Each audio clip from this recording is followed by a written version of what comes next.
And we're live. Okay, simply put, the future of marketing is content. We're going to talk about that today. But the best way to market your business is to share your authentic self. Said by this man here, you'll meet in a second. The problem is, what the fuck does that actually mean? No one ever explains what sharing our authentic self is, and it really like the deepest authentic self. Welcome back to Amplify Your Impact. This is a show for entrepreneurs who are out to change the world with their purpose-driven businesses while increasing their own personal wealth and balancing their personal health along the way.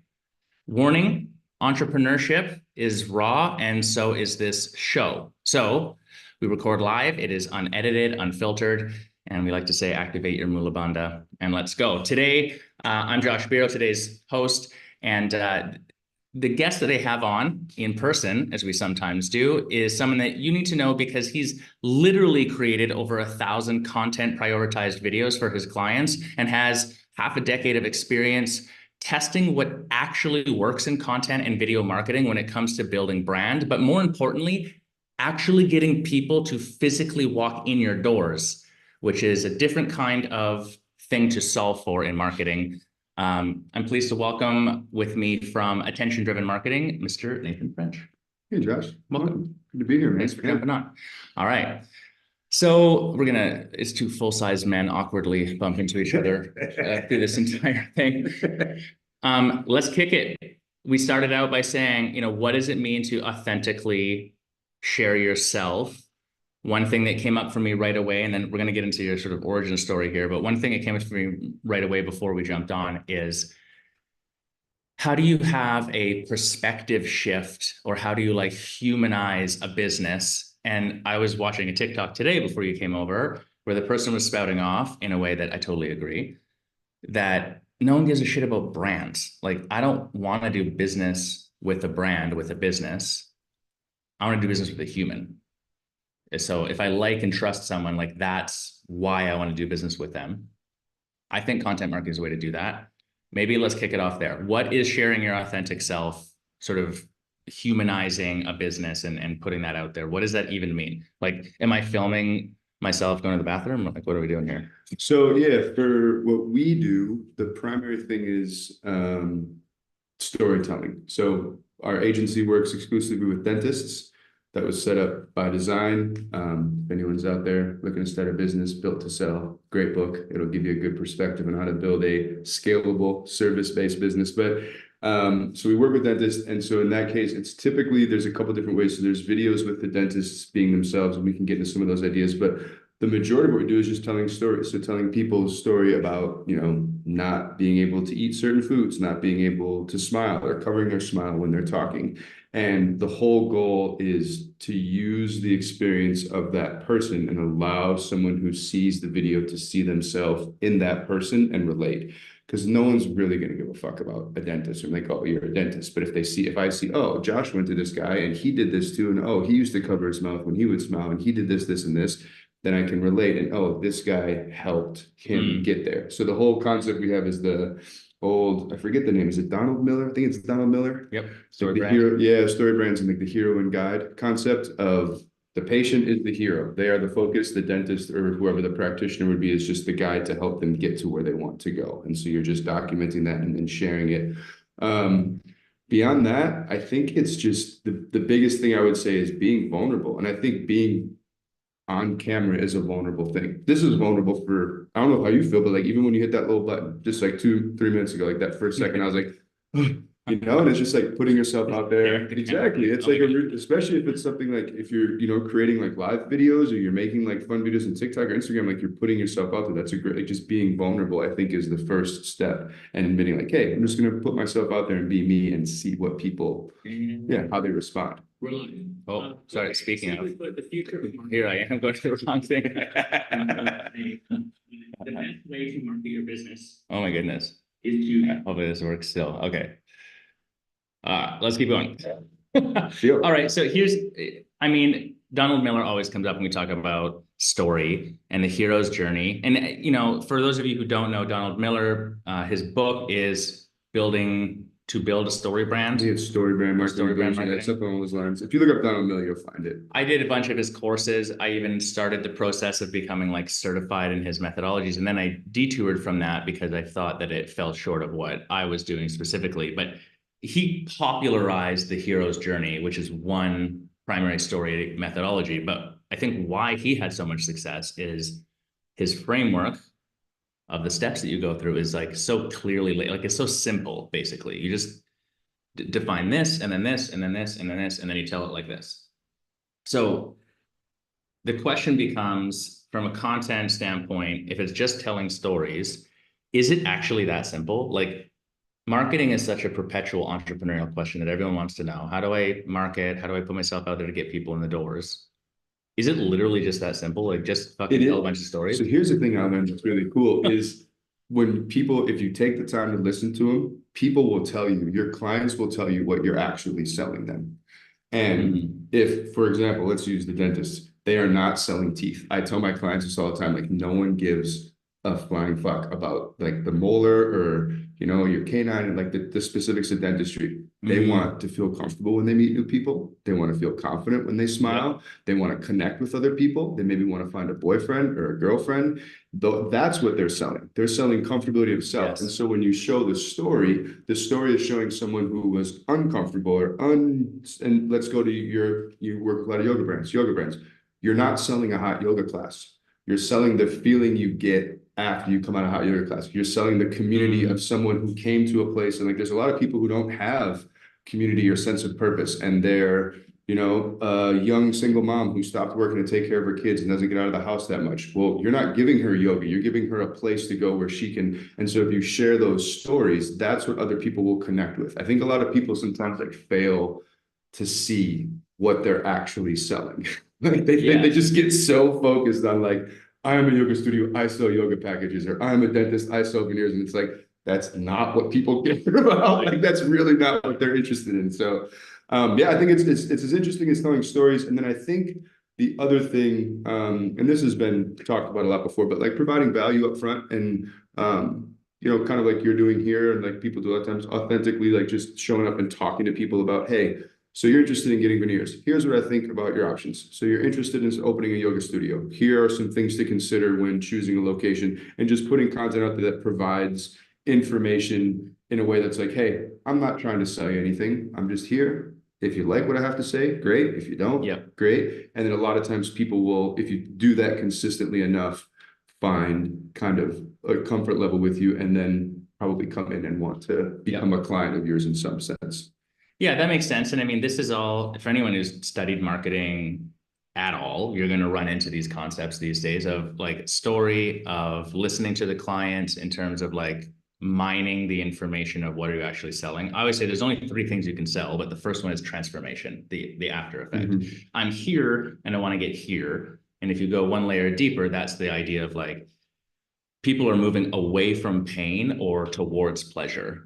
And that's a spectrum, and it's you're either more on the I'm on the pain side, I got to run away, or you're more on the I want this. I want to feel this way. This so those are the 2 things to identify. Dentist be a great example. Like if your tooth hurts, price, time of day, what the dentist looks like, how nice the fucking chair is, like does not matter. It's like basically, is it clean enough for me to not get some disease? Is it safe? That's the big thing. And that's the other thing with putting content out there. People see your face, they hear the intonation of your voice, they kind of get a feel for your vibe, and it's like, all right, this guy seems safe.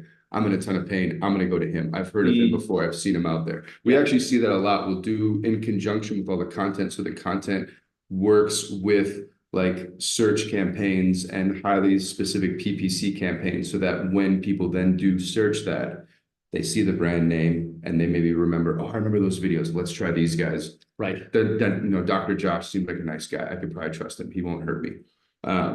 Yeah, no, totally. I think that I couldn't, pleasure or pain. I actually never thought of it that way.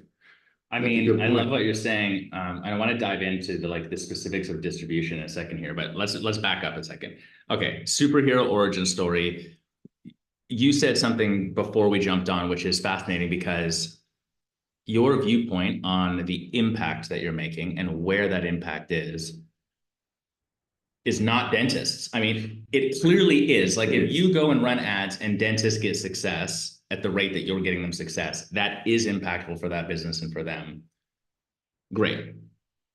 But like your personal motivation is something else. So give me like, how did you end up with the business? You mentioned a book at the start. Maybe that was it. Like, why did you open a marketing agency that specializes in video for dentists? Like that is. I want to put a disclaimer in case anyone who works with me sees this. I have great relationships with my clients, so leave an issue, but like we do quality work. I do care about helping these businesses grow and sustainably doing it in a way that's sustainable and consistent and helping them build a positive brand.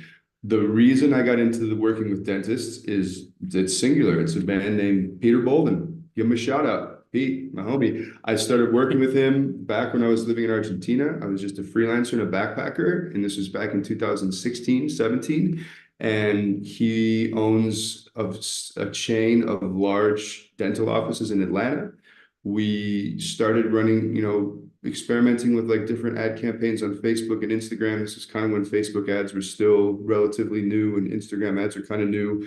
And I really was like, hey man, like let's stop talking about teeth and let's just talk about people. Like just give me 5 videos of different patients talking about their stuff. And like we went all in on that. And he got to a point where I think he was seeing like 160 to 70 new patients a month. And at our peak, he was doing 300, 320 a month. So really, really saw a lot of results from it. We'd have people come in who would literally say, I want to be the next Mavis. I saw Mavis's video. I'm going to be the next her. Yes. Like when we could see that it was working. And so then he just kind of backed me, and he has a big network and influence inside the dental world. And he was like, hey man, like I want to help you out. I'll help you get this started. And it just took off from there. And we've now got 25, 26 different clients. And so that was the reason why I got into dentistry. The impact and the thing that really for me is like the impact I'm trying to share is I'm really trying to create an avenue of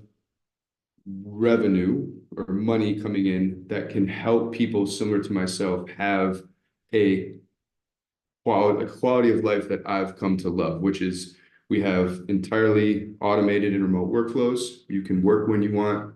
You want to work at 3 a.m., work at 3 a.m. You want to work at 3 p.m., work at 3 p.m. And I wanted to give people a chance to be able to make money and grow and build a life where they were able to do the things they like to do, whether that's like being with your kids in the morning and taking them to school, going out for an afternoon surf, whatever, and giving them that opportunity because I've seen how much it's changed my life, being able to work wherever I want and be with my family when I want to be with my family, go surf when I want to go surf, come be on a podcast when I want to be on a podcast, just have flexibility. And so for me, the biggest reason behind this is setting up a company or a structure, if you will, that just allows people to make money in that way and to help those people improve their lives. It really, like the thing that lights me up is when I hear Steph, shout out to Steph, she's back in Costa Rica visiting her family for the first time in 2 years. One of my account managers, Eric, he's finally moving from Seoul, South Korea, where he was working as an ESL teacher and in the ESL world, to now living in Croatia with his wife because he's got a full-time job with him here. He can work,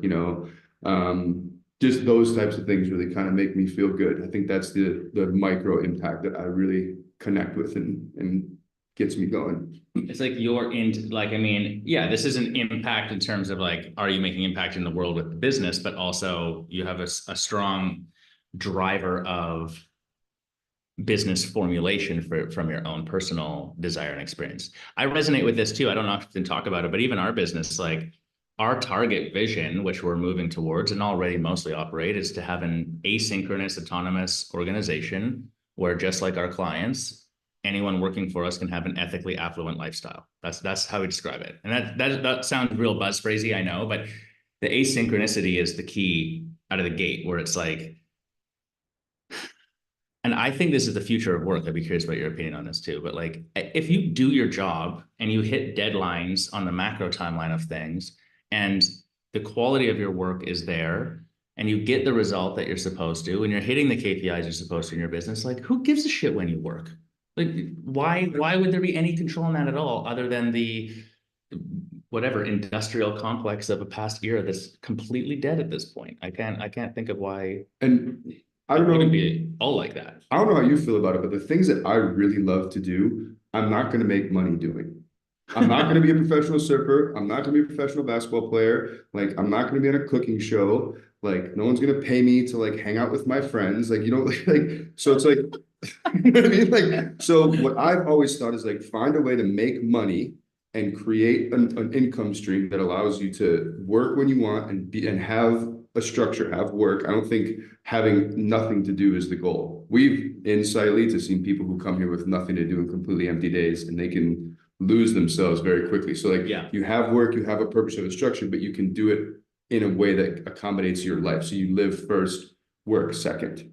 It's like a, you know, I really believe that like work should drive life, not life should be driven by work. I think it should be like switch the driver passenger. I don't think anyone disagrees with that statement. I'm not sure that everyone, myself included, practically apply that.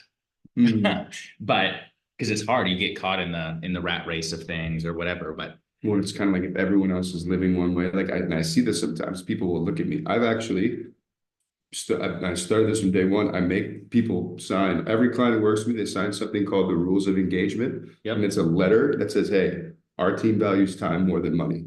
We are going to do the absolute best with everything. We will maintain the highest levels of quality and integrity with our work. We will go above and beyond wherever we can, but we're not on call.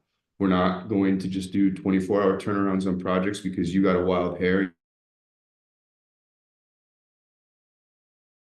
We will protect the time and the integrity of what we're trying to build here. And you have to respect that too. And if you want that, if you want the rise and grind guy who's going to work from 6 to 10, that's awesome. And I think you should go work with him. But like, that's not our vibe. That's not what we're trying to do here. Right. If you want you want me on retainer, that's not a product that we offer, basically. Yeah, exactly. Like we're not, and and so I think it's, but it is hard because when so many other people are, remember last year when I stopped drinking? You know what the hardest part about not drinking was? Being around people who were drinking.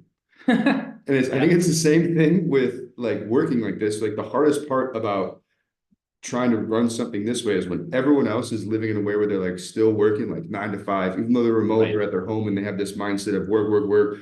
You know, Saturday and Sunday I'm off, and then Monday to Friday I'm working.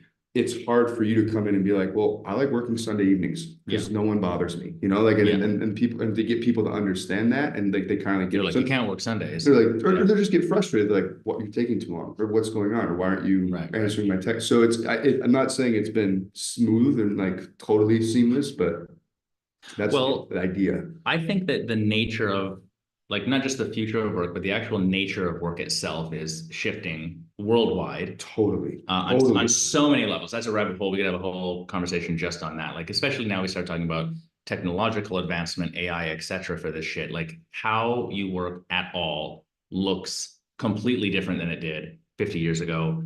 I get people who are overqualified for what they do for me, probably, who come to work for me just because of the fact that it's remote and it's flexible and they have autonomy to pursue other things because they're interested in photography. Or I have a new creative director who her daughter is big into cheerleading and she just wants to spend as much time with her as she can to just go to all the cheer clinics and all the competitions and just have that autonomy. And it's like, they are literally pushing away more money. Like other companies, they like said, no, I won't take the raise. I just want the time. Like keep the money. I'll just take my time. Yeah, I mean, value isn't just money driven. You know, I think there's a few ways that you could define value, but time is certainly an element of it. Especially for our generation. I think for younger people, like for like the millennial and like that, I think younger people tend to have this a bigger focus on that. I don't think I don't know, I could be wrong. I still see a lot of people putting like, I'm a millionaire, how to make $1 million in a year type, but like that content still exists. So I think people relate to that, but I have no problems finding people when I need to. Well, so two thoughts. One, the generational element of it, I think might be true in part. One of the things that I had a conversation with someone about in the past was like, there was this moment before our generation where the rise and grind part of it, like the sort of American dream part, was actually theoretically more accessible from just the sheer hard work you put in. You would get something like you would afford your house and you would pay it off and you would have the car and that's what has shifted. That's significantly more difficult if all you're doing is getting up and working hard. Like the sort of blue collar win is possible, but it's hard.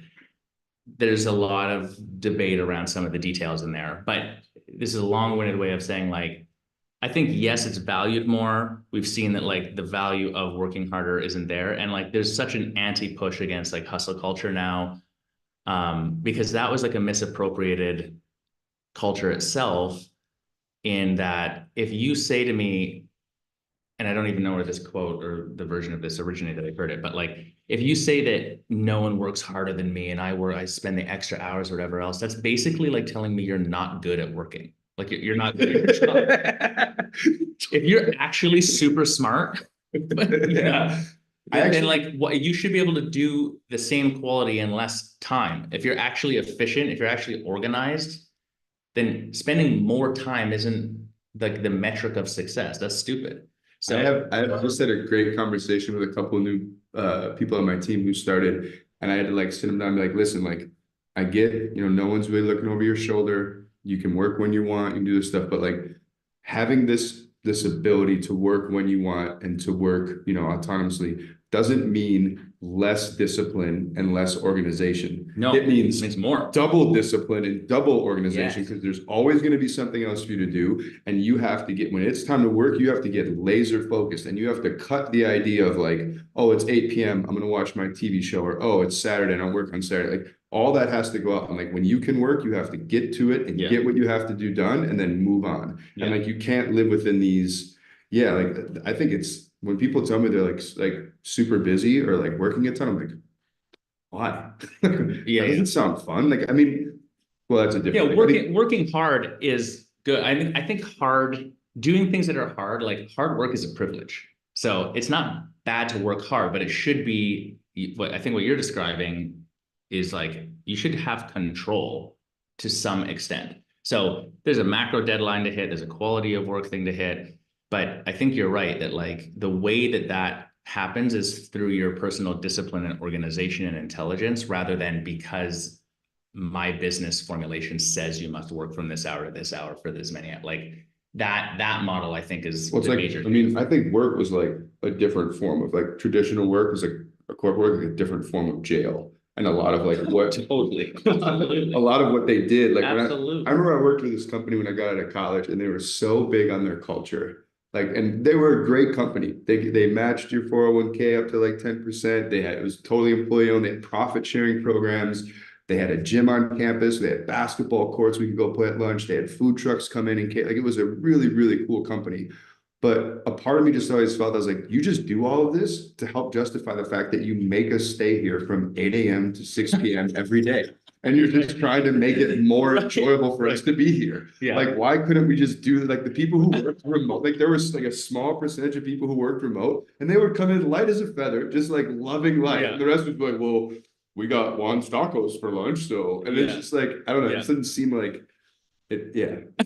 It's like I read something once that suggested, whether this is true or not, but it's a good story, that the invention of the coffee break, but really the precursor was the smoke break, was post World War II, where you had a lot of women who'd entered the workforce.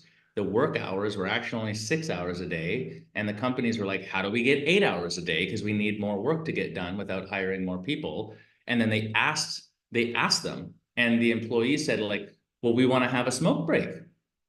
So they invented, cool, now you get a morning and an afternoon smoke break. So everyone would smoke and come back and drink a coffee and be like, now I feel good. And they'd put in 2 more hours. And so this is the new version of that, especially in the Apple tech world of things, is like the campus, with we got a ping pong table. There's a ping pong table. You're like, or give me a raise instead. I'll buy my own ping pong table. Or just like, give me time to go do something I like to do. Let me go mountain biking in the morning, and I'll just come to work at 10 a.m. and I'll be so happy and light, and I'll just work really efficiently for 3 hours. Oh my gosh. And we'll be good. Yeah. Okay. One thing that you mentioned, we could rant on this all day. I love it. One thing that you just mentioned in a different way is setting expectations. And actually, this is really interesting, because I feel like I literally had a conversation yesterday with a colleague of mine.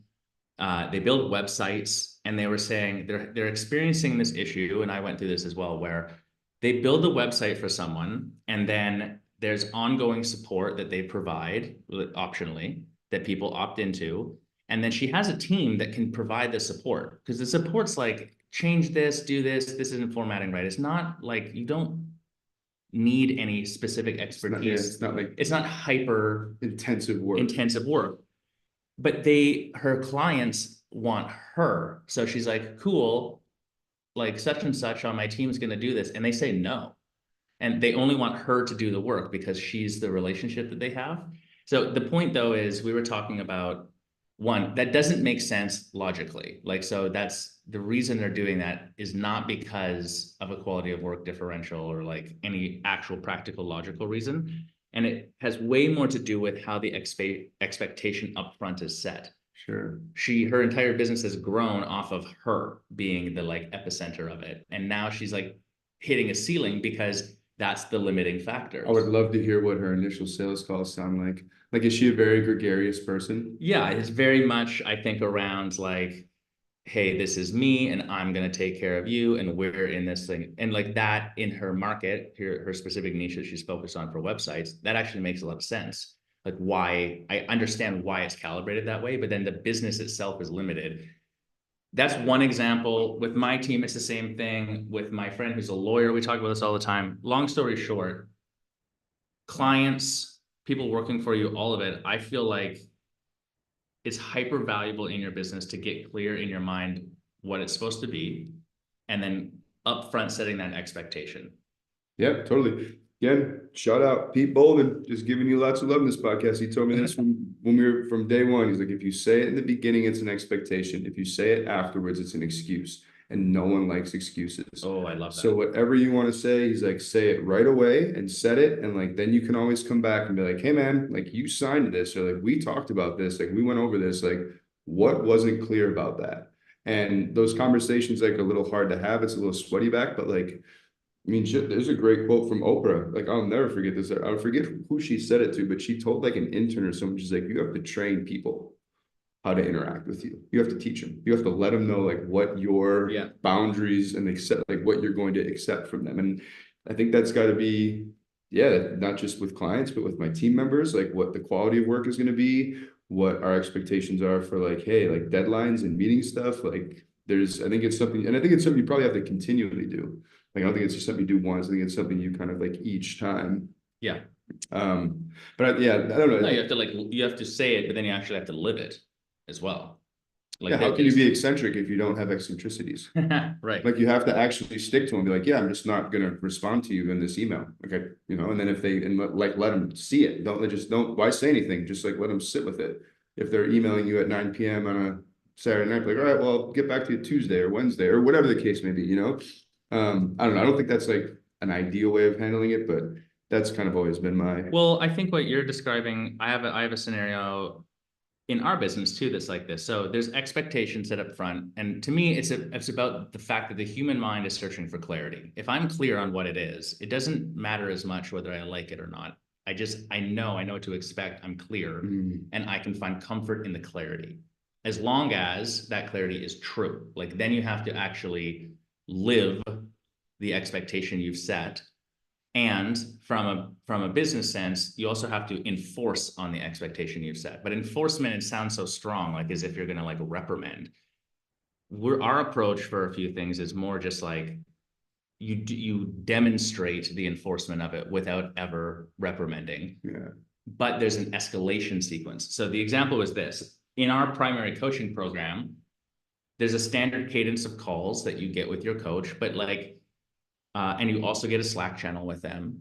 But technically, you can book unlimited calls, and technically, you can Slack them 1,000 times a day. So it's like, that's the point of it, is like, this is this person who's outside of your business, but is like there with you in the fight the whole way. So we don't have an expectation on the volume of communication, but we do have an expectation on where you communicate. You can only communicate through Slack. You send me an email, you will not get a response. It's through our Slack channel, period.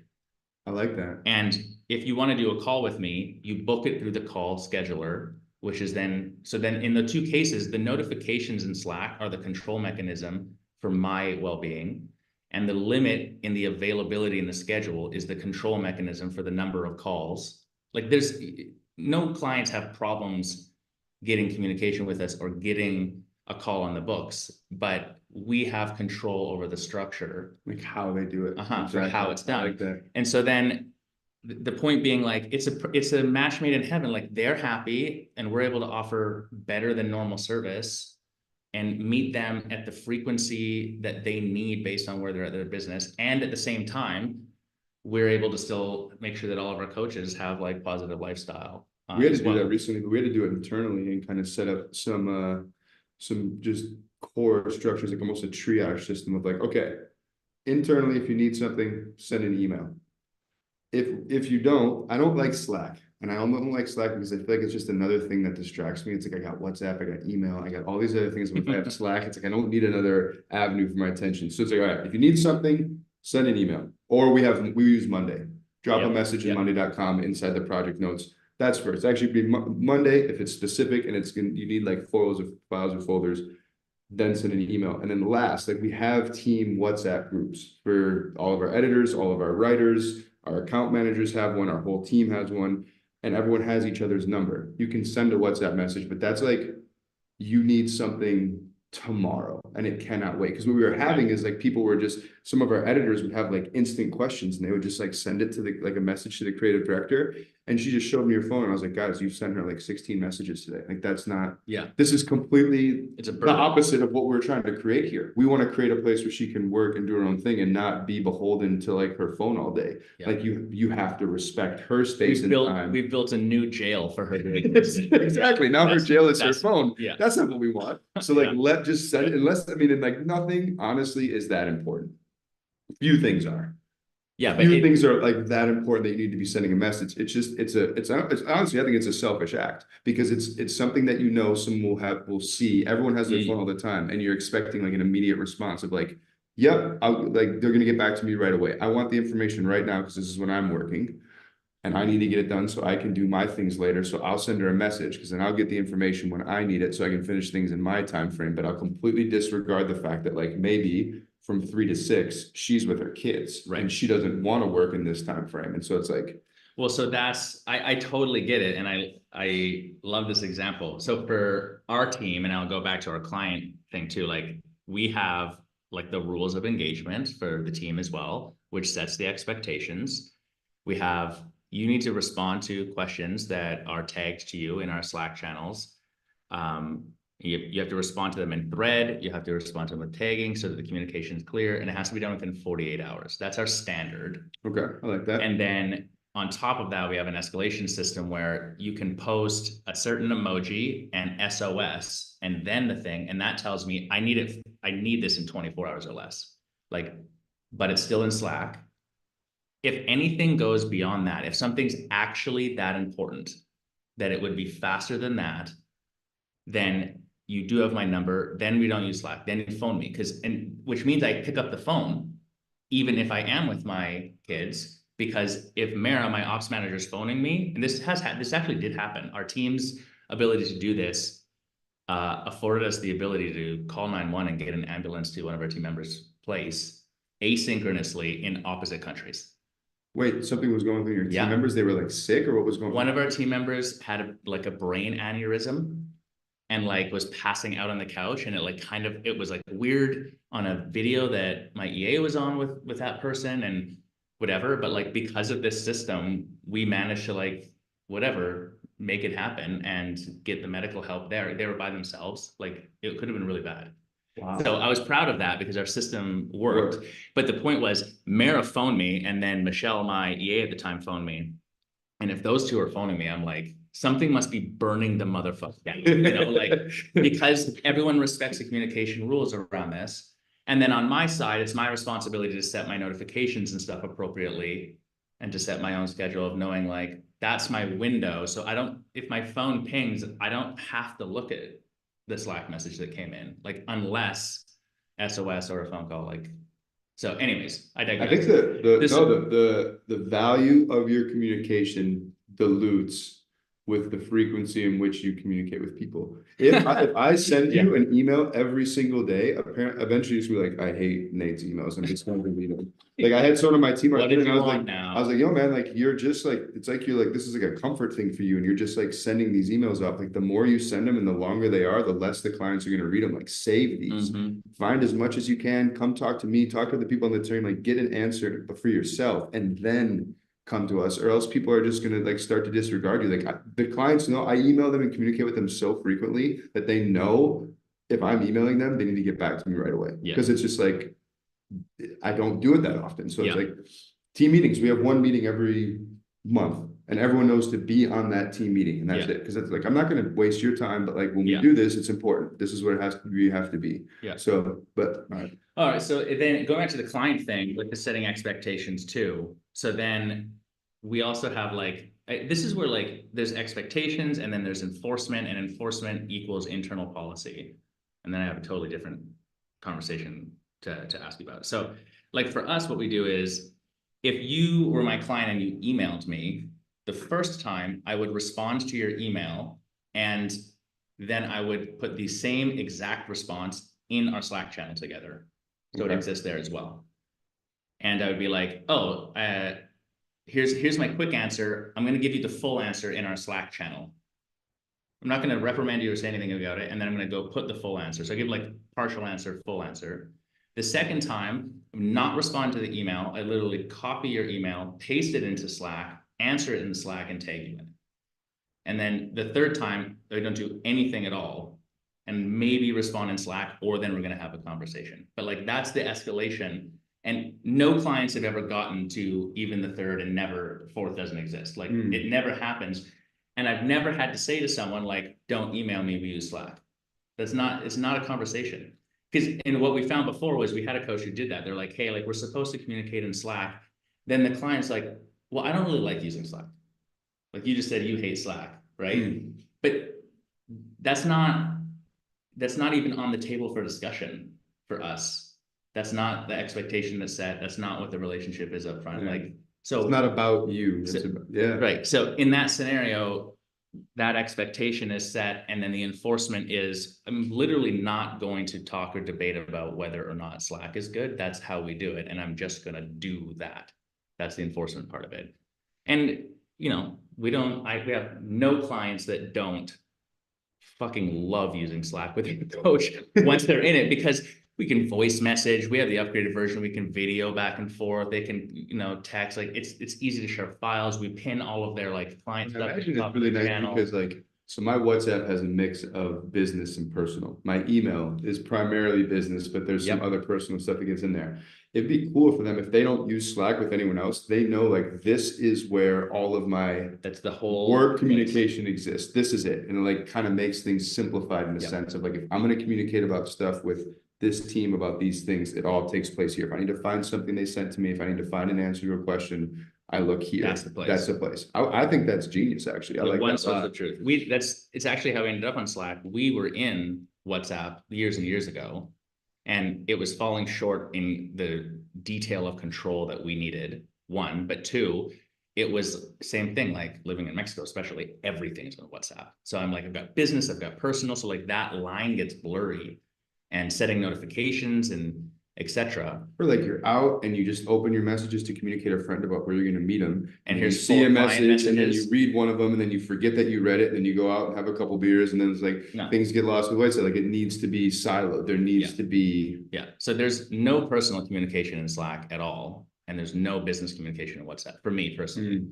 Like exception, one of my assistants right now also lives here, and if she messages me, like instead of phoning me, that's an escalation thing. She knows that my WhatsApp will go through sometimes. She's like, I'm really sorry, but whatever. Like, but other than that, those are two separate siloed things. Okay, expectations. I want to go back to something that you said earlier. Okay. I think the transformation, the after effect, the result you mentioned, like that's really what you're selling when we're talking marketing. And my interpretation of what you said is, because you said this in a different way, it's like, I'm living vicariously through the character that your video is showing me, and it lets me think about and experience that, hence the story.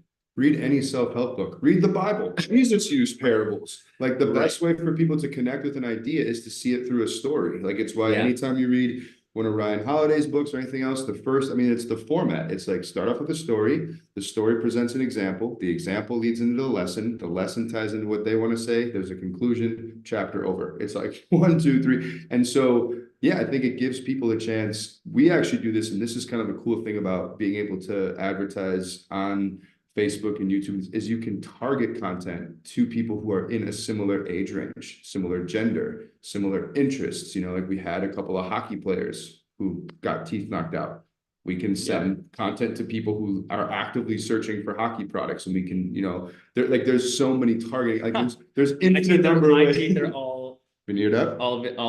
No, the top and bottom are crowns because I played hockey. And I broke all my teeth, like, I don't know, 50 times. Like that ad would have hit me and been like, does your mouth look like shit? Like every hockey player out there knows what we're talking about. And if you have another hockey player wearing a New Era baseball hat and sitting talking about, yeah, man, like Dr. John was great, really straightforward, loved him. Like that's just it's another thing of like, if you can see yourself, if you can really see yourself in the person.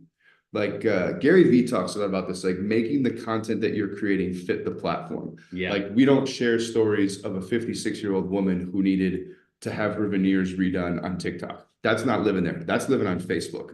Maybe Instagram, right? We're not putting up YouTube. We're not putting up short videos of the dentists, like blooper reels or them out in the street interviewing people on Facebook stories. That's going on YouTube. So you fit the content to the audience that you're trying to reach. Because if people can see themselves in that person, they're like, oh, yeah, I could do that. I'm like that guy. Yeah, that's exactly what I need. Yeah, it's what does he say? Well, maybe it's not him. It doesn't matter. Content is king, but context is God.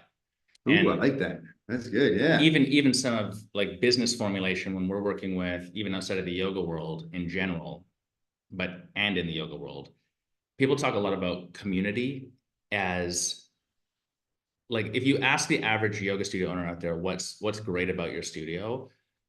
8 out of 10 are gonna be like community. With the best community, best teachers, best community. So like, how likely is it that 80% of the time they all have the best community? Like the immediate follow-up is often like, I'm not saying that you don't have a good community, but prove it. Show it. Like, are you like, it's great that do they talk about it to you, but like, do people know about this? Do they know about your community? Well, like, do they know about the other woman who hadn't worked out or was like starting a New Year's challenge and went through your 60-day New Year yoga challenge and went every day for 60 days and the transformation she felt not only physically but personally, and how much more present she was with her kids and how much happier she felt? And like, share that. There is certainly another person on social media in that exact same situation who would see her and be like, yeah, that's exactly what I'm looking for. Well, so here's the point. It's brilliant. I love like show, don't tell, in marketing, I think is a good generalized concept. But for me, what you're describing also is it's that you don't show community. Like if you think about it from a purely selfish place of purchasing as a consumer, what's in it for me is like, what's in your mind? Up front, what I want is I want to buy that transformation. I want to feel this way, look this way. I want to get rid of this pain. That is the starting impetus to purchase anything. And my emotional connection to it is how I'm going to make that decision. That's the way I look at it. Community, therefore, itself isn't something I can buy up front. If you say to me like, we're a great yoga studio and the community is really great and nice, like I probably don't give a shit about that unless the thing I'm looking for is I'm new to town and I want a group to exist within or whatever. Like, unless that's it, it's unlikely the community is the upfront thing. It's the thing that will retain me. But what you're describing, my interpretation, and this is the detail thing that matters, is that I don't think community is something that you do. Community is a result of you creating a contextual situation for people to connect around. Yes. So let's stick with yoga studios. Let's do this. So if you want to create community, you don't have a fundraiser and book club and all this other stuff. You don't do that. You know what you do? You ask people how their day are when they come in. You tell everyone that you work with to talk to people and listen to them. You encourage people to meet new people and say, okay, at the beginning of the class, I want you to move mats, go over, shake someone else's hand, say hi to them, introduce yourself so that next time you see them when you come in class, you just know a friendly face, and then we'll start. Right. Like little things like that. You don't like have, it doesn't have to be something big. It's something that just organically will grow. And then the stories that you tell or the content that you can create will come from, you never know what it's going to look like. Like it could be that you have a story where two women become best friends and they travel to Montana together and go water raft. You don't know. And that's what you can, and that's what you tell. And like, that's what I've learned is that, it's not about like the offices that I work with. The really nice thing is that they buy into this idea because they're already organically really committed to like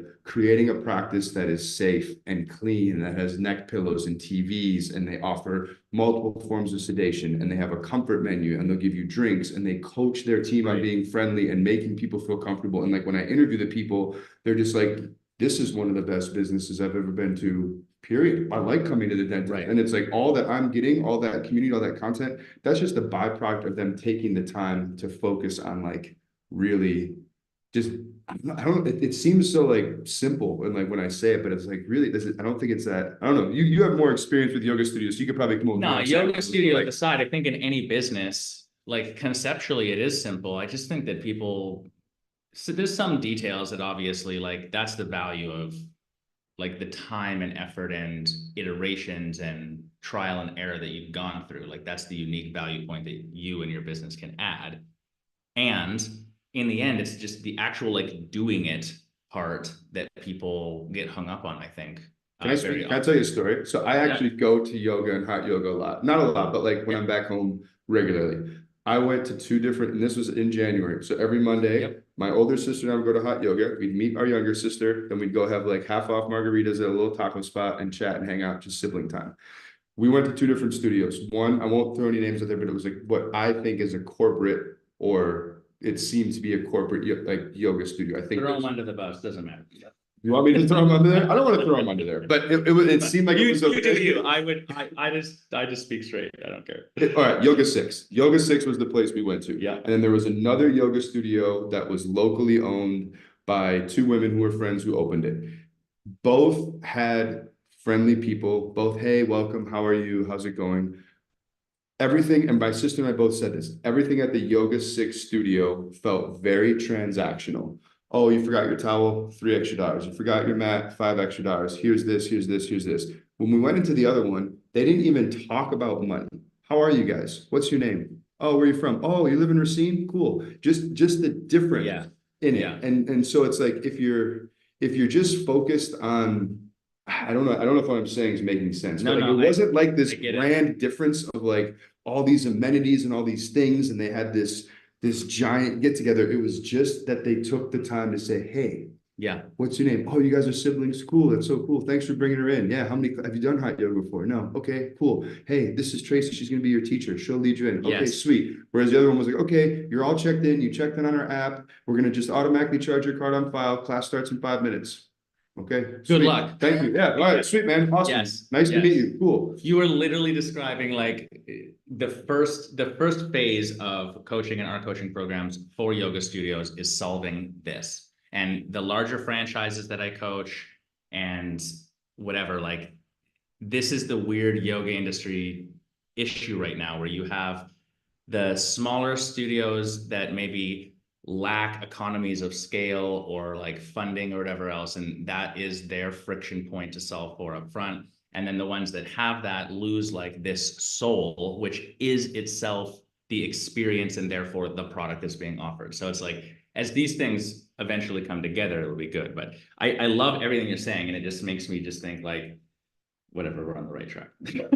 Totally, but, man. Okay, and so for the smaller offices, that's your edge up, is that you have that community and you have those relationships, and you can go to those people and say, hey, could we make a quick video? Would you mind giving us a shout out? You know, like if you want to get into content, like the best performing content, just user generated. I sometimes go to offices and like we'll film and we'll have like the professional setup with like a DSLR camera and lights and this and that. But I'll just float around the office and be like, hey, are you a patient here? do you like coming here? Would you mind taking my phone and just stepping outside and giving the office a quick shout out for 25, 30 seconds and just telling them what you appreciate about them? And then we can just use all that content as well. And it's like a really easy way to do it. And if you have those relationships, but yeah, I think, Okay. Tell me more, but tell me more about that. So yeah, let's get into content. What is let's the best? That's good. Yeah. What is the best performing content? If you're like, if you could only do one piece of content in a business, this is the one that you should prioritize, or like the first one you should prioritize. Like if you had to pick, there's no option. You gotta answer the question.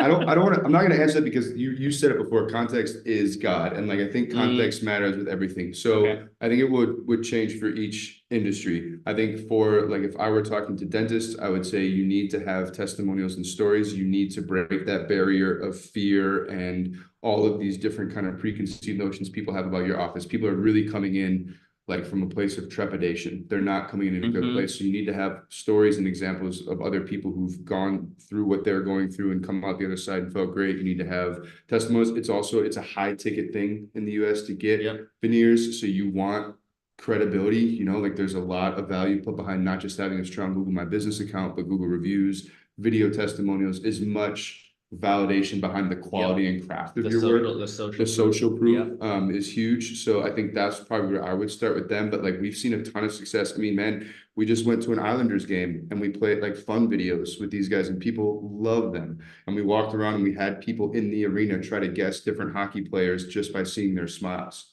Right. And so just like fun content like that. So I think the biggest thing is to like, to really, you know, like to know your industry, know who you are, and then think about what are the barriers that are preventing people from coming in. So like, let's do it for yoga studios. What would be the barrier for someone coming into a new yoga studio? I would say body dysmorphia, like they don't like how they look and they're afraid of being in like leggings and tight clothing, and like fear of not being able to perform the positions or just like sucking. I don't know, you know this industry way better, but like if you were to let's just kind of like powwow this and no, I think that's exactly it. There's a body dysmorphia element of it. There's like by extension performance.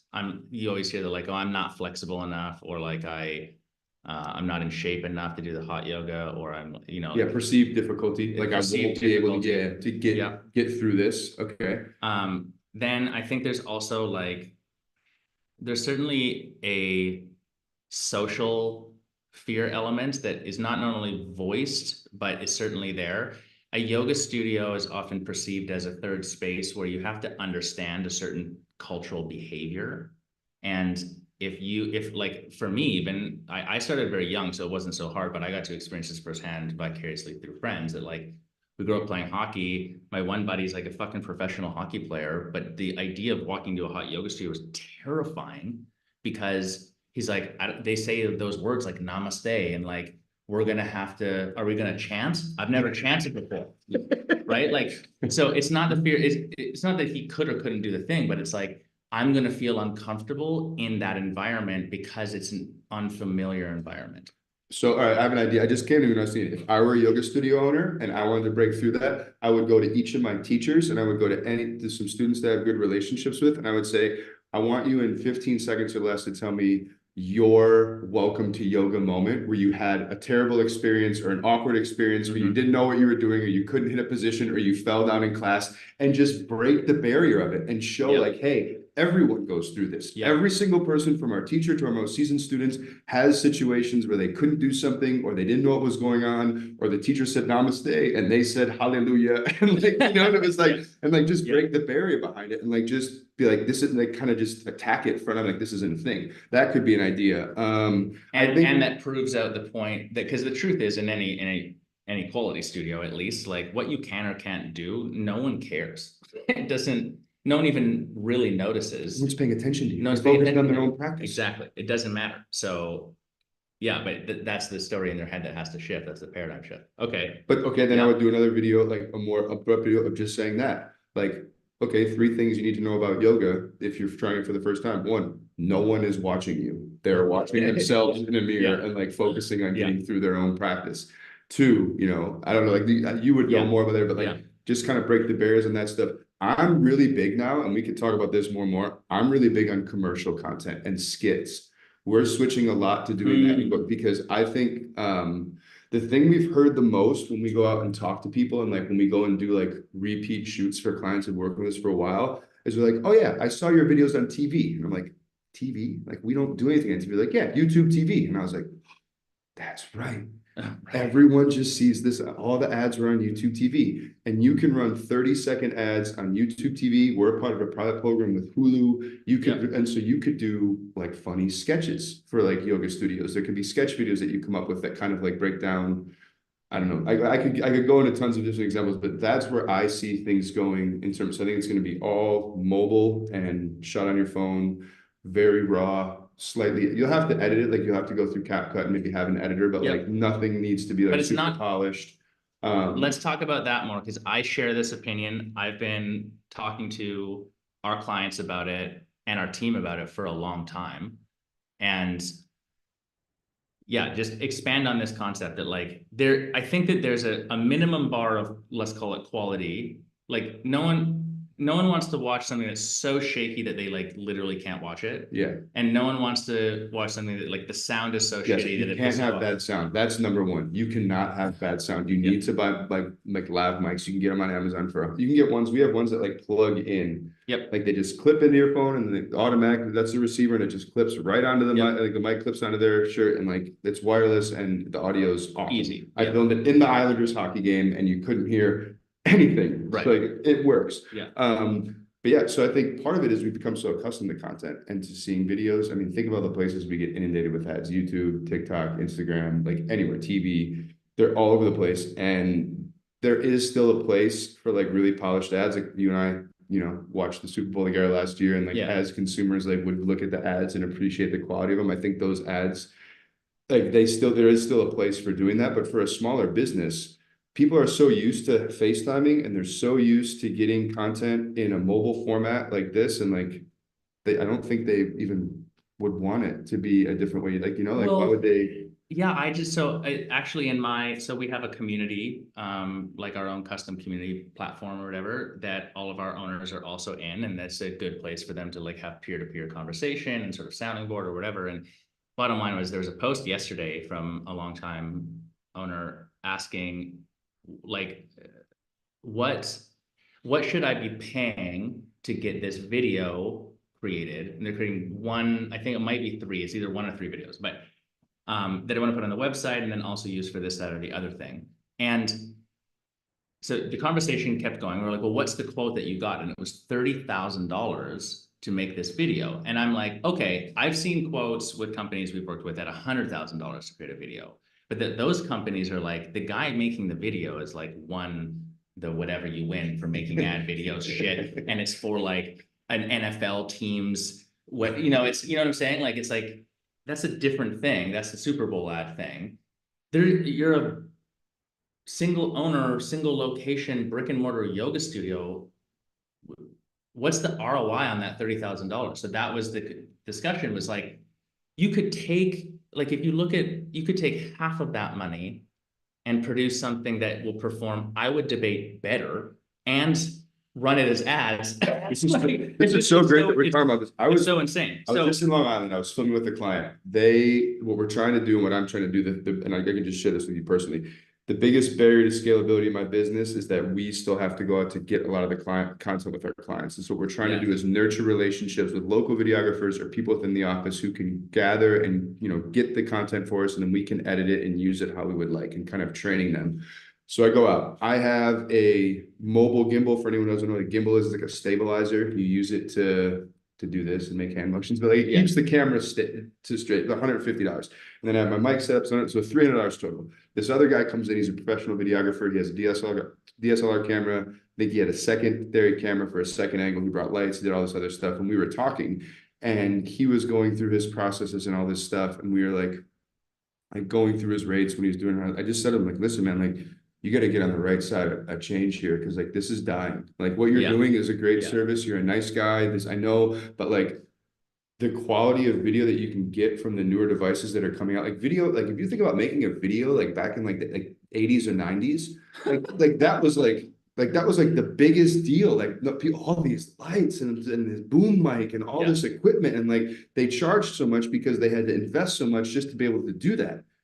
We don't need that. So like the Yeah. cost of like paying $30,000, it's like, why would you do that? Like, do you have an iPhone? Yeah, Like, what are you paying for? like, what are you paying for? I'm Yeah, not paying for the equipment. and even so, here's equipment is maybe like, what do you actually need to create? You kind of already answered this question. Let's come back to that in a second. But I think that one of the things that you could pay for, other than just the doing the service, is the specific, unique, detailed strategy, and then being able to iterate on that. I think that that holds value because it's a unique skill.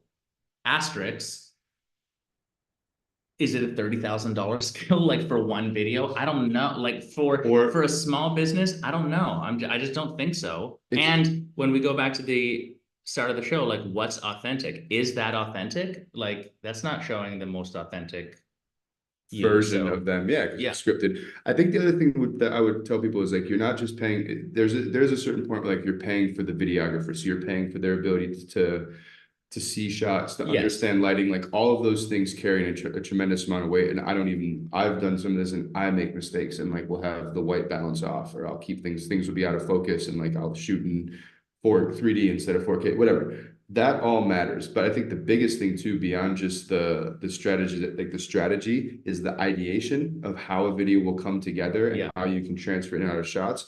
And then also the ability for the person to talk to other people. I've yeah. worked with some really talented videographers who were like autistically shy and quiet to the point of like, it was like, hey man, like you have to like shake this person's hand and ask them about Right, themselves and get them a right. water and sit down with them and like kind of warm them up before you get them on camera Yeah, and do this interview.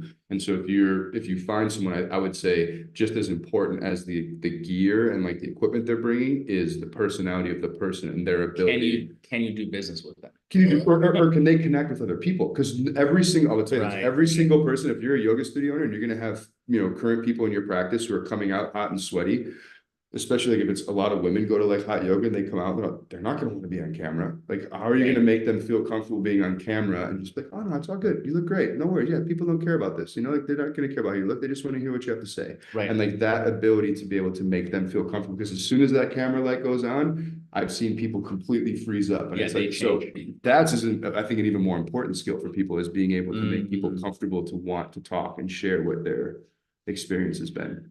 I think you're calling out something really important. I'm actually thinking about a scenario I had. There was a guy at a conference doing free headshots. He'd been hired to do headshots for the people who are at this conference. So I'm like, sure, like I can always get an updated headshot.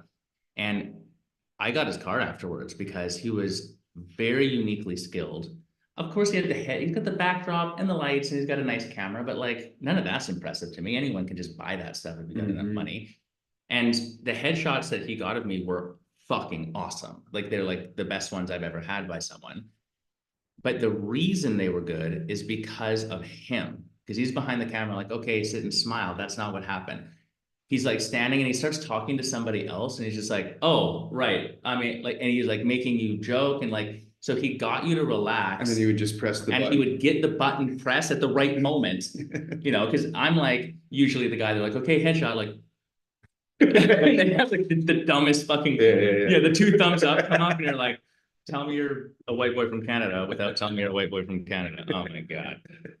Fuck. Anyways, that was his unique skill, not taking a photo. Like he had to have the understanding of what it meant to take a quality photo, but that was the skill that made it do something. And yeah, anyways, I totally resonate with what you're saying. I think that is hyper valuable. Okay.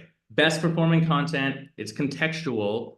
Okay, let me say this now. And best performing and the highest, like if you want the blue ocean for content right now, but it's probably going to be crowded. It would be mobile content, 60 seconds or less, Instagram Reels, YouTube Shorts, TikTok. and then The amount of impressions I can get on some of those videos for $50 is unreal. And if you're in a local market and let's say you get a package and you put together 10 to 15 videos and you can create different campaigns showing those videos for several $100s total in a monthly spend, I think you could get easily 150,000 impressions on people. If like people would hear and know about your brand. If you just wanted people to like a billboard out, I sometimes tell my clients like what we're doing is like a digital billboard. we're just letting them know you exist. We're letting them hear your voice, see your name. Like they're just going to know you're there. Yeah. And like, if you just wanted that, you need to have mobilely formatted lessons. It has to be less than 60 seconds or else you won't be able to run it as an ad on YouTube or on Instagram. Yep. So that's a big time restriction. And then the type of the content. So I would say interact with people, like if just specifically ideas, like we've had a ton of success when we go out and interview people and we'll play give games. It's like, guess that celebrity smile, guess that dental term. We'll go out and ask people like questions and ask them like what a smile means to them. What are some things that make you smile? Interacting with people is always great. I would say user generated content. So having people, current people at your practice create selfie videos and just give you a shout out. You can clip those together, you know, and just clip little bits of them together. And then I would say informational videos, if you could just get like a ring light and a tripod for your phone and you could just record, just pick a topic, like just go to, Yep, just tell them something. Neil Patel has a great, I can't even think of the name of it. So if you're looking for it, it's Neil Patel Keyword Planner. I forget the name of it. Oh, it's just eluding me. I use it all the time. You know, I do know what you're talking about. Just type in yoga and he will give you the top 50 pieces of content online that relates to yoga. And you can just pick ideas from that and be like, is hot yoga dangerous? Is yoga only, you know, is just it answer the question? Just answer the question. There's an you know, just answer it, put it out there, and people are like, oh, okay, cool, that's nice. Yeah, you know what's funny is actually there's so a friend of mine has a business that is similar in its formulation to mine. It's not coaching though, it's more like a group thing. But long story short, his entire inflow of clients up until this point for the last 5 years has been purely off of SEO. Like he's winning the fucking SEO game hard.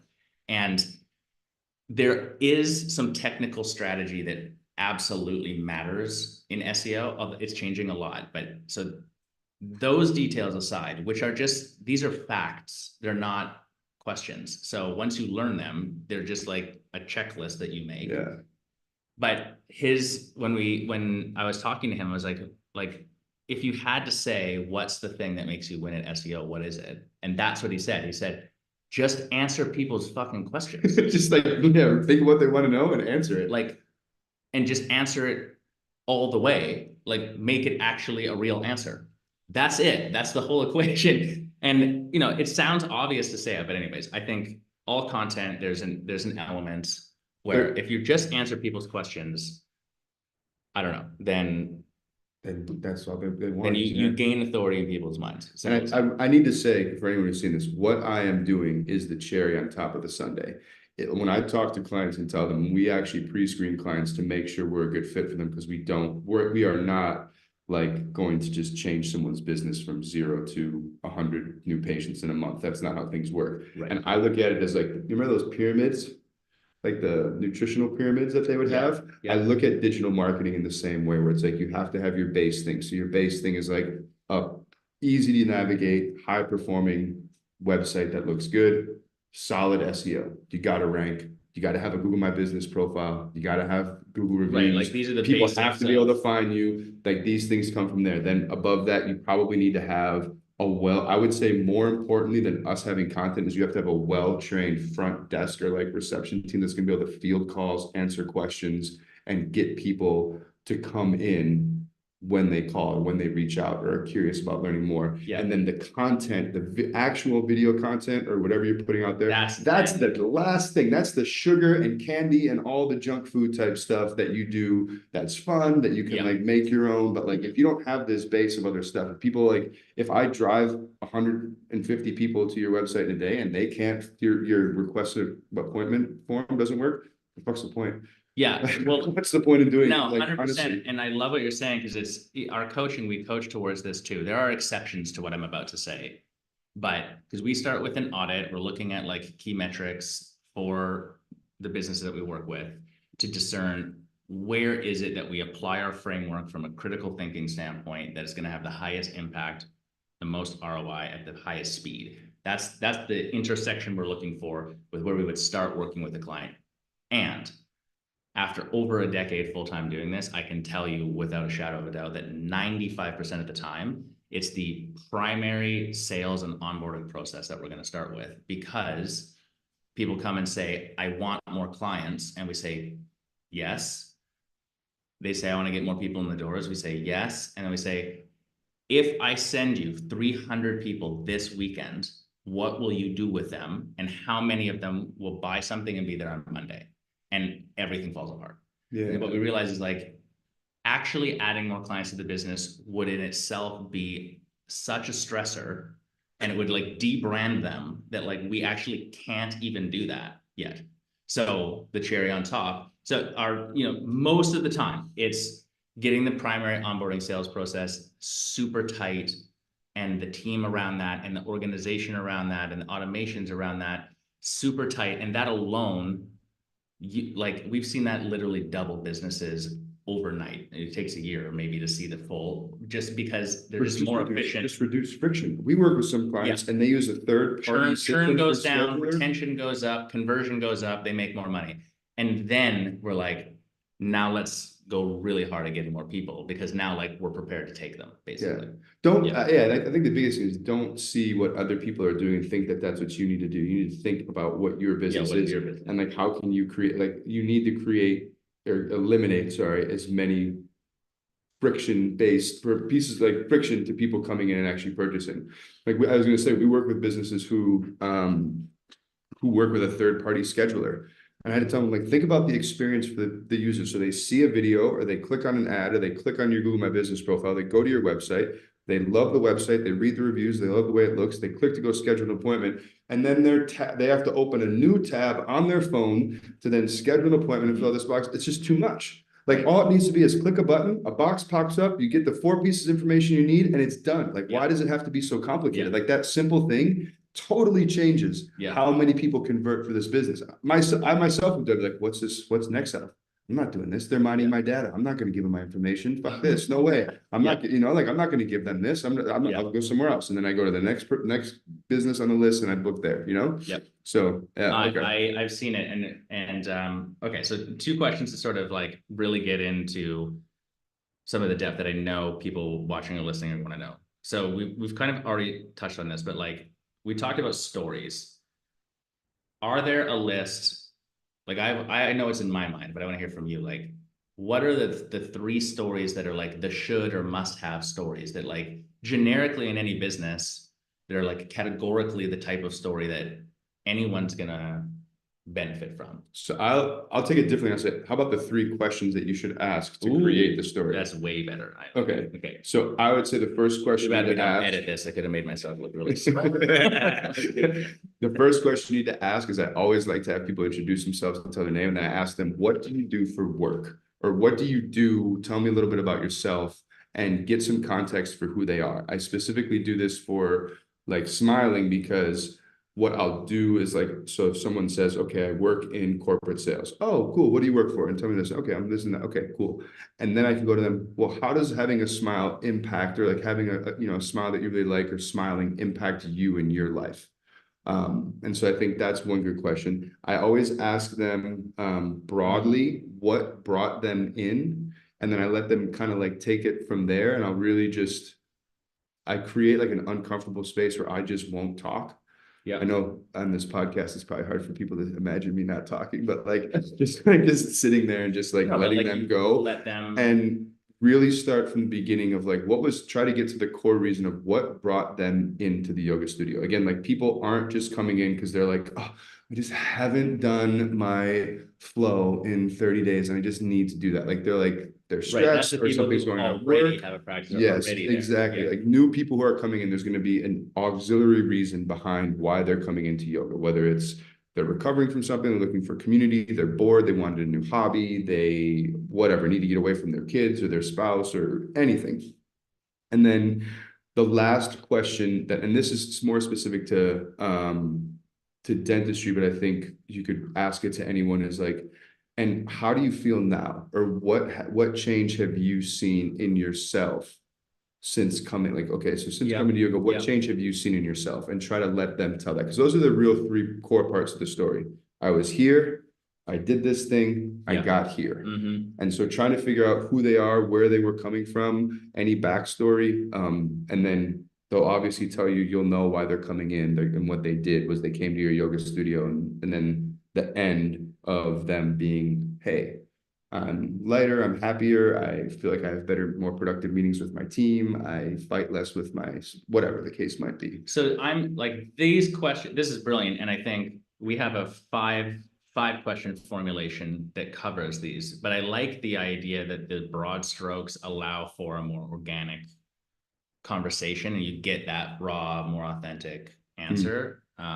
So this like ultimately is giving you information, and then you can make little content pieces, I'm assuming, based off the answers of these individually, plus they're the whole story, which is the transformation hero's journey story, which is also then the testimonial, Yeah. basically as well. So then we've kind of got like hero's journey as one.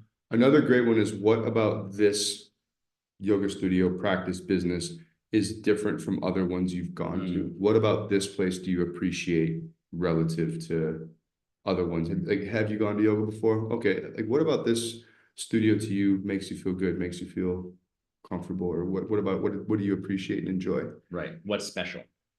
Yeah. Yeah, I like that. I'm just writing some notes as we go too. I mean, yeah, so you have a hero's journey, you have a testimonial, you have a what's unique or what's special. I mean, that's a good start right there. I feel like if those three things existed in a market for any business selling anything, especially service. Yeah, I would Like say, oh, so gonna, you want buckets. I can give you 3 buckets. Branding, so that would be doing interviews and then just taking small clips of the interviews, like, oh, shout out to Nomad Business Coaching, you guys are the best. Love you, Josh. Man, they took my business and they 4x'd it.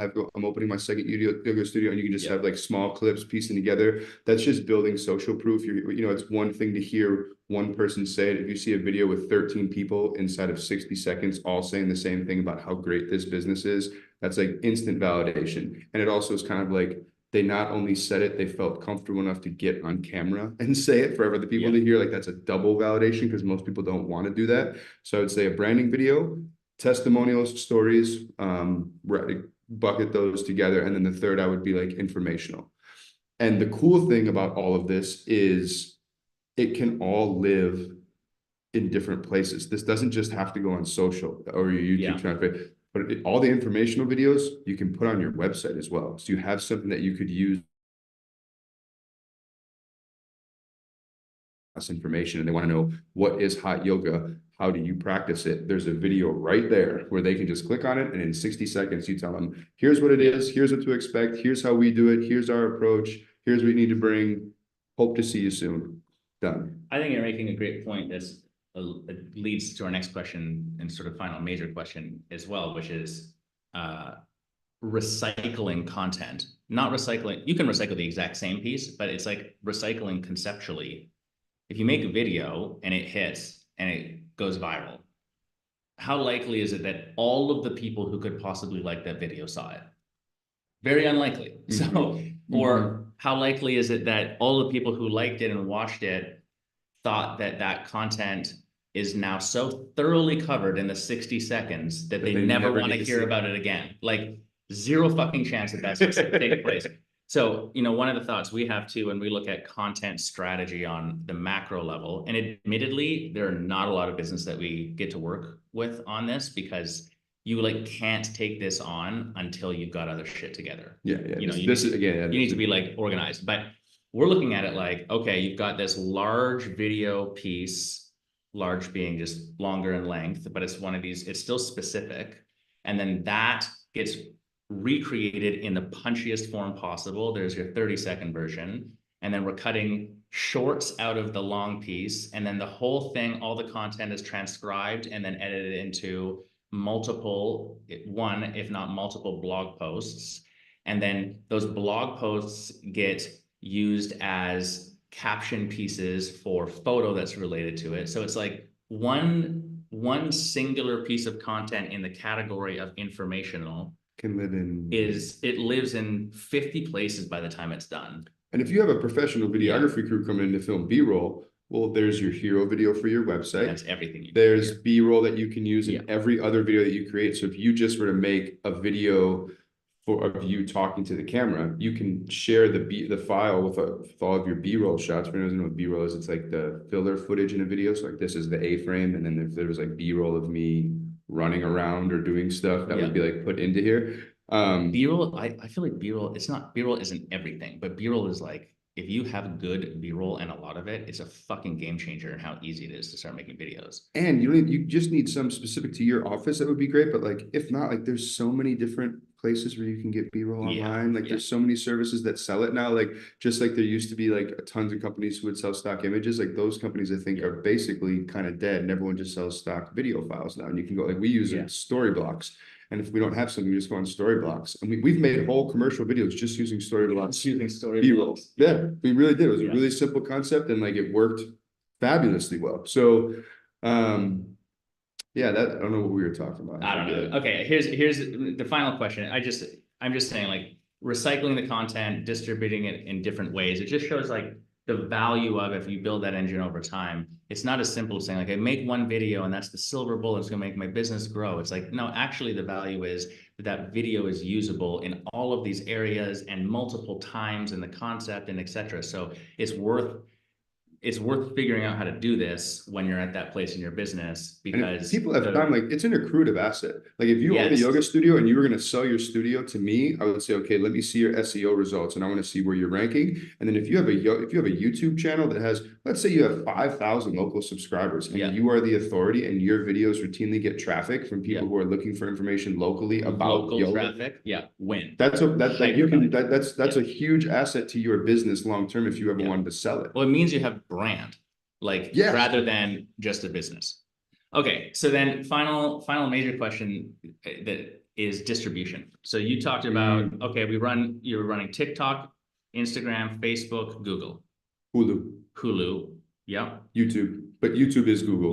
Same ad Google platform, but different platforms. Talk to me. Same place. The way that I see advertising, because all of this content could be organically distributed, and then you like put dollars behind it to run it as ads. It should be done that way, just so everyone knows. If you're going to create like content for like TikTok, YouTube Shorts, Instagram Reels, we always will give the file to the client. They will upload it.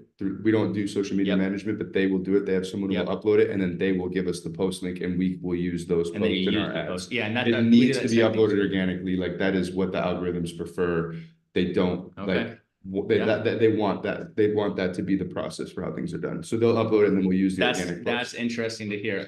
That is the technique that we apply to, but I didn't think about it from the algorithm standpoint that it's preferential. But it makes perfect sense. We do this a little bit less now because it seems to have a different impact, but we still do. But before, especially, you would post the video up front, and then we would, especially if you're a brick and mortar business, like let's use the dentist as an example.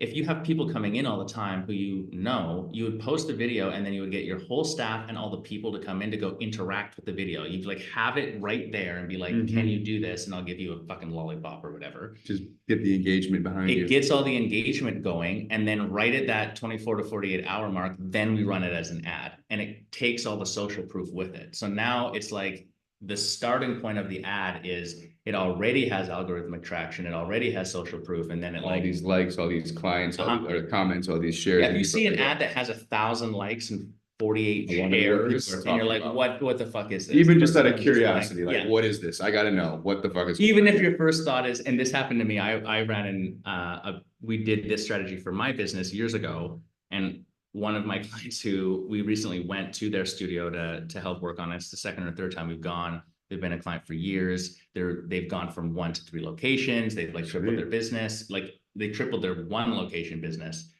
But her words, not mine. When I first saw you, I thought, who the hell is this punk kid in the hat? That was years ago, and I was obviously more punk kid lookish than I am so debonair now. But anyways, that was the thing, is that, but she said, but I kept seeing you, and 2, every time I saw your things, like there were a bunch of other studio owners commenting stuff below it. So it was an ad, but it was the commenting that made her stop, look at the ad, and see and then like up. Actually why are they talking about it? And then she said, eventually, I actually listened to what you said, and I was like, oh wait, he knows what he's talking about. And now we're, she's a lifetime client for us. So, anyways, okay, distribution. Is there, when we're talking about video content specifically, we already said that context matters, but like, should someone try to go wide and go across all these platforms at once? Should you do one at a time? Is it specific only to the context of the business? Is there one that you think performs better in one way than That's the same another? thing, but so you got one video, we talked about, you can put it in, it can organically be on your Facebook page, organically be uploaded to your Instagram account, organically live on TikTok, organically be on your YouTube channel. Can also one video can be used in all those campaigns as well. Right. Or in all those platforms and ad campaigns. So I would say for local businesses, the approach that I really believe in is just saturation, especially in the beginning. Like, let people know who you are, find out. I think the voice and like the tone of how everything's going to be, like, not all studios will be created alike. I'm sure there'll be some that are like super modern and have like maybe like a fitness element to yoga, and it's like you're doing like weights and there's things in it, and there's other ones that are like more local. Like, you have to make the video match your vibe, but like let people know who you are. And then, but saturation, like omnipresence, be everywhere. Be everywhere. Be everywhere. Yeah. And know that you can retarget people and send them more content based off of how much they interact with the video. Yeah. So if someone watches 75% of your ad, you can then send them two other ads. Send them all the other ads. All the other ads. And you can use as a pre-qualifier. Like, all right, if they watch 75% of this 2-minute video of me talking about the basics for how to whatever, get into yoga or whatever, anything. Yeah.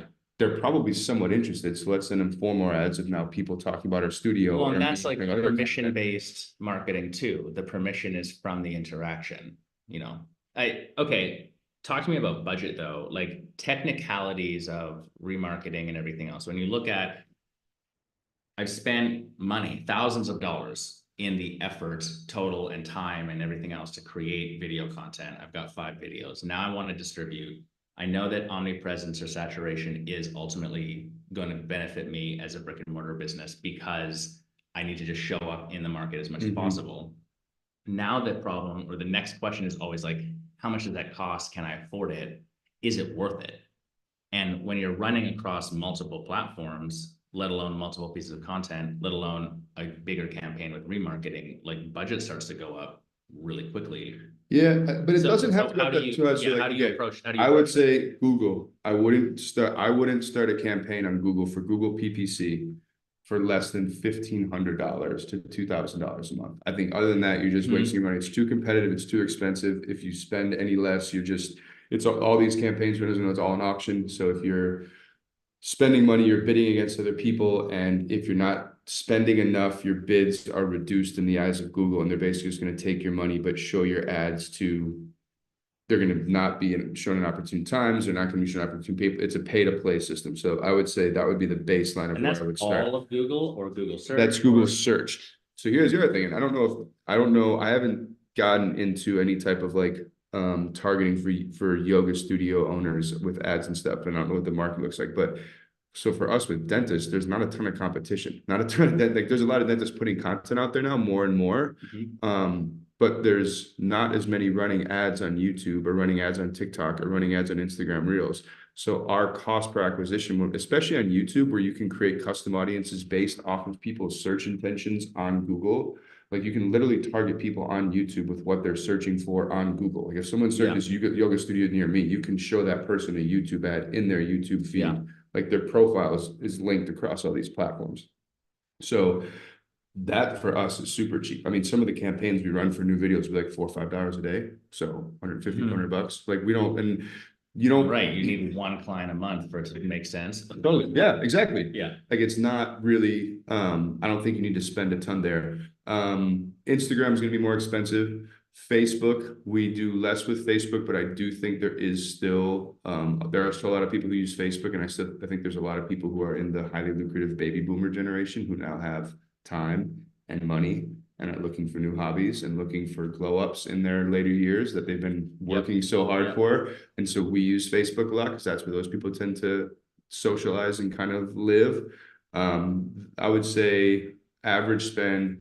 Here's the thing. Our clients tend to have larger budgets because they're dentists and they're wealthy, and they're willing to spend more because if we get one person to come in, that one person it's a higher ticket item. They can cover our entire costs for the whole year. If we get one smile makeover for this office in a year, one person to come in and get on the teeth, it covers everything they pay us in retainer and just about everything that we will cover Right. in ad spend. So it's like there can be a little bit more wiggle room, but for That's the same with us with it's not exactly the same with coaching, but when we're doing certain programs, we have one specific program coaching, like our cost of acquisition is very high, but it's because what we're offering is like basically full suite, make your studio fucking insanely good. Like it's not just we're gonna talk kind of thing. So the people who purchase that, it's because it comes with a guarantee as well. So like the risk is low and the upside, and we're vetting the business. It's like we're talking about studios that are already at single location, half to three-quarters of a mil minimum. And then we're like trying to get over the 7-figure mark and like really take it to the and really take to the next level. So that specific avatar, like we can afford to pay a lot more to acquire because they're going to pay more, and then they can afford to pay us more because the upside for them is like way higher. It doesn't even matter. Yeah. So it's a little bit different, but like a small, I would say, like, let's say a single location yoga studio in, pick a random US city, like let's go Sacramento, where there's a shit ton of competition and it's California, so things are expensive. I would things are say expensive, and your average yoga studio price is suppressed. Like yoga membership price is super suppressed because of saturation in the market. They're only going to make $125 a month on membership. I would say, here's the thing. I don't think you just, and this is the other thing, and I wanted to talk about this before, but it slipped my mind. Content is king. Context is God. Consistency is really important too. It's weird if you just create one and then never do it again. I would say if you're gonna if you're gonna do it, like commit to doing it for at least 6 months to a year and really see what you do. Like I tell our clients, I'm like, you know what, man, like it's really weird that we created 20 or 30 videos and then we haven't signed up for another video package and we haven't come out for another shoot. And you've been pushing it off. Like people are going to start wondering, like, what, did that practice just stop working? Are they under new ownership? Like they had all these great videos and all these stories and people loved them and now we don't have them anymore. Like, why is that? So I would say focus on spending less, and because that'll extend the lifespan of your videos. You know, like if someone sees, if you just throw $1,000 behind it and everyone in your community sees the same video 6 times in a 3-week period, it's done. But if you can stage it out so that you only spend a small amount and you keep adding more content to it and slowly build it, I think you could start at anywhere from like $300 to $400 a month, maybe let's say 5, and build it up to $1,500 over a 6-month period where you turn on a new campaign, you add $5 more a day, you add $3 more a day, you know, like there's some strategic things you can do, but I don't think it needs to be a ton. Again, it's not. The two things I'm hearing you say are, one, we're not, what we're not saying. Like what you're saying is what we're not saying. What we're not saying is, okay, invest $20 and then you're trying to blah, blah, blah, and get a click-through rate of this percentage so that you end up making 40, and then that's when you scale the budget. It's like, no, that's not even the goal. It's about, and this is totally in line with what we do. Like we run ads for clients as one of the services we have, and upfront in our expectations, going back to that, that's what we're saying. Like our experience has been that if you're trying to run an ad on Instagram where someone clicks and then purchases a yoga pants with you and make a positive ROI on that loop, you will fail. It doesn't fucking.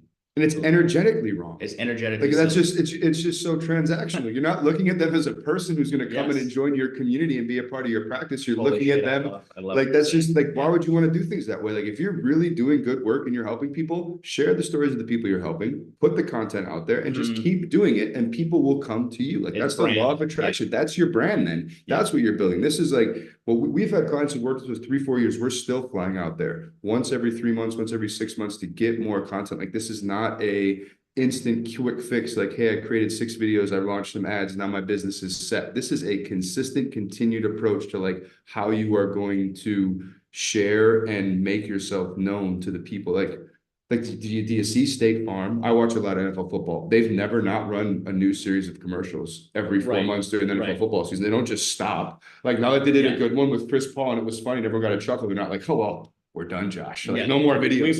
We won the ads. Like we're good. Coca-Cola still runs ads, you know, like there's no. How many times you see the fucking Budweiser Clydesdales in a commercial? 50 years. Like they don't stop it. Like you have to keep doing it. It's a consistent approach. Like that's, I think, the most important thing. And that's why I think if you can get through the barrier of creating content personally and putting yourself out there as an owner or as a teacher or something like that, like I think that can really help you. Because you can just commit. Okay, so then 6 months to a year, budgeting, you can scale it up. The consistency, we always say like there's a lag in effect. What you're experiencing in your business now is the accumulation of the last 3 to 6 months of your marketing effort. So you don't run an ad and get a person in. It takes time. So brand is the thing between the lines that we're just to give you an example. I just talked with an office about this, and they had the exact same sensation, and they were talking about how they were real. I was like, how are things going? And they're like, well, our new patient numbers are like pretty much the same as when we started working with you. And I was like, okay, so what's your average cost per new patient? Like, what's your cost? Well, that's actually gone up quite a bit. I'm like, okay, cool. Anything else going on? Oh, we lost another doctor. I'm like, oh, so in the 6 months since you started working with us, you've lost another doctor, which means all of his patients, all of the people who were like gone. You've maintained things without adding a new doctor, and people are paying you more money. And like they're just thinking, they're like, well, Nate, we were supposed to have 75 new patients. So they just get stuck on this number, and we're still only at 55. What's going on? I'm like, well, okay, let's just look at this contextually. Like, where's take us out and you take us out, or not even that, but like, look, we're still where you are, and like you're getting more of the people that you like. What if you're a yoga studio owner and you, instead of getting 15 people who sign up for a 1 month package, you get 15 people who sign up for a whole year? What is more important? And then you get those over a 6 month period. Like, what is more valuable? Like, do the math. Clearly you want, and so it's like, you need to build things, like they say here, poco a poco. Don't just look for gasoline on the fire. That's like a stupid way to go about it, I think. Yeah. Well, and gasoline on the fire is the result after the fact. Like, you stick to it and your brand starts to build up. That's how you, like, it's not just gasoline on the fire, the whole fire gets bigger. Anyways, yeah, that's analogy aside. All right, I love it. Ads, distribution, go where people's eyeballs are, scale your budget up, make your content, set expectations up front. Holy shit, we covered a lot of ground today.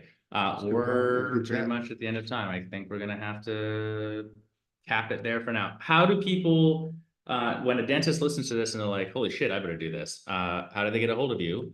And or how do people find conversation with you or support you on social or whatever else? Where do we send people? The best place to go for me would be just through our website. We have a simple form. It's a questionnaire that qualifies businesses and whether they can work with us. They can fill that out. They can, all of that information will get put into our sales team, into our operations team, and we'll reach back out to you. It's attentiondriven.com. That's the name of the website. That's the preferred way to go about it. Again, I stick to my guns about keeping boundaries about personal space and stuff. And that's how so that's how it happens. That's the best way to get a hold of me. And yeah, that's it.